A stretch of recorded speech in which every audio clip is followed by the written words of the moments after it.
কৃতি, কেন আমাকে চিরদিনের জন্য ছেড়ে চলে গেলে? মিস্টার কার্তিক, আপনার জন্য একটি রোবট মেয়ে এসেছে। এটা একেবারে কৃতির মতোই দেখতে। আমি একটি রোবোটিক মেয়ে, আর কার্তিক আমাকে আপনার বিশেষ ভাবের জন্য বানিয়েছে। বাপরে, ঠিক আছে, আজ থেকে আমি তোমার বয়ফ্রেন্ড। শালার রোদে অর্ধেক মুখ শুকিয়ে গেছে।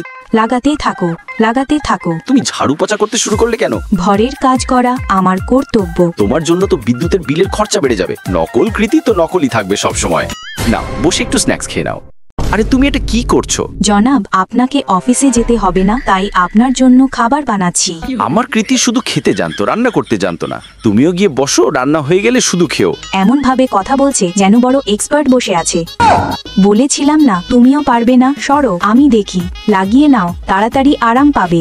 কৃতি মতো নকল করার দরকার নেই, কারণ কৃতি আমাকে কাস্টমাইজ করেছে। কিন্তু কৃতি কোনোদিন তো আমাকে রোবট সম্পর্কে।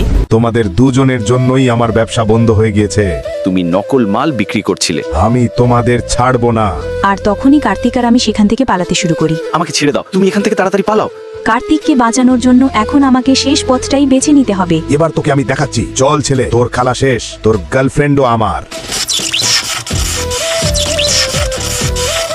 আজ তুমি না থাকলে হয়তো আমি বাঁচতেই পারতাম না। এখনো তো কার্তিক, আরো অনেক জায়গায় আমাকে তোমাকেই বাঁচাতে হবে।